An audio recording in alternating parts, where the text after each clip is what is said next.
सहारा न रहा, हम किसी के न रहे, कोई हमारा न रहा, कोई हमदम न रहा, कोई सहारा न रहा।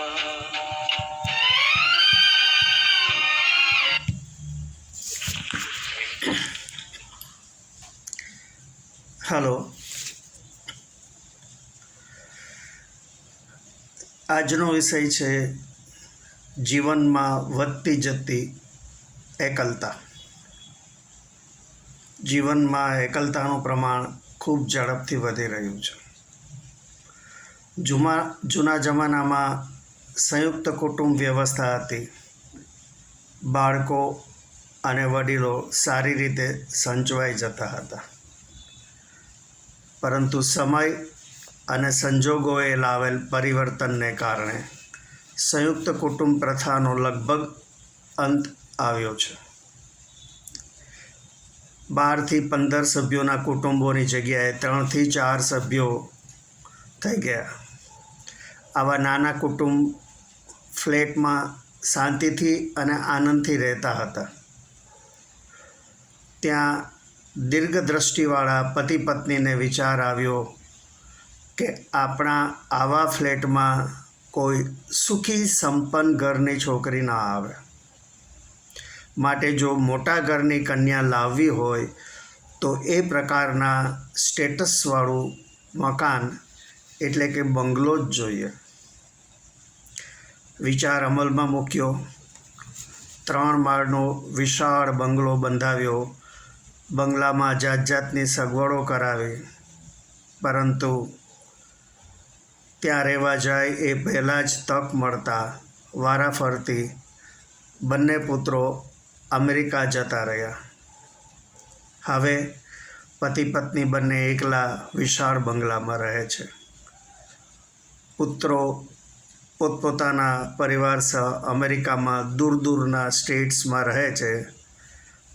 કોઈને દેશમાં પાછા ફરવામાં રસ છે જ નહીં.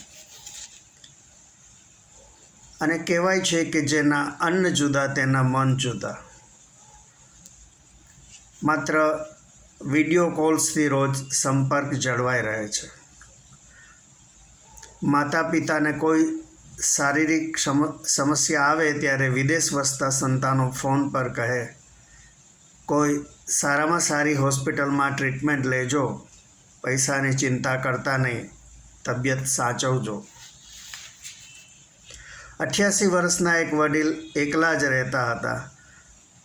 રાત્રે ઘરમાં પડી ગયા, ઊભા થઈ શકે તેમ ન હતા. બૂમ તો કોને સંભળાય. મોડી સવારે સજાગ વોચમેને બારણું ખખડાવતા કંઈક ગરબડનો અંદાજ આવ્યો અને કલાકો સુધી જમીન પર પીડા સહન કરતા પડી રહેલા વૃદ્ધને પાડોશીઓ એમ્બ્યુલન્સમાં હોસ્પિટલ લઈ ગયા. મોટી સર્જરી થઈ. દેશમાં જ છતાં દૂર વસતા પુત્રનો સંપર્ક કરતા કહે છે કે હમણાં તમે લોકો સંભાળી લેજો, મારાથી નીકળાય તેમ નથી. પાછળથી આવીને પુત્રે પપ્પાને સમજાવી મકાનનું વસિયતનામું પોતાના નામે કરાવી લીધું. ભૂતકાળમાં જેમનો દબદબો હતો તેવા એક વડીલ એકલા રહેતા હતા. પહેલાં એ જમવા બેસે ત્યારે રસોઈયાણી ગરમ ગરમ ફુલકા રોટલી બનાવે અને પત્ની ઘી લગાવીને તેમની થાળીમાં પીરસે. એવો સમય હતો, પરંતુ હવે સમય બદલાયો. ટિફિનનું ખાવાનું જાતે જ ડબ્બા ખોલીને ખાઈ લેવાનું.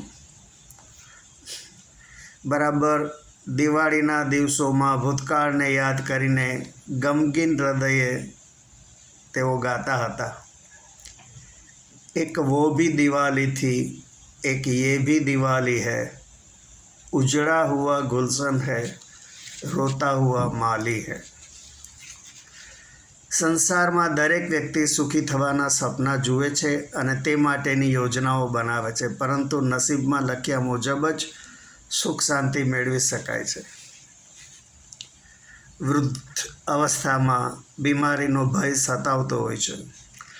જો હોસ્પિટલમાં દાખલ થવાનું આવે તો મની પાવર અને મેન પાવર બંનેની જરૂર પડે.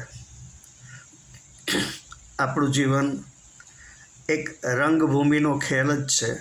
અલગ અલગ પ્રકારના પાત્ર ભજવવા પડે છે. પુત્ર, પતિ, પિતા, દાદા, એવું. જો આપને મારો આ વિડીયો ગમ્યો હોય તો પ્લીઝ લાઈક કરજો, આપના ગ્રુપમાં શેર કરજો અને મારી ચેનલને સબસ્ક્રાઈબ કરજો. આભાર. આવજો.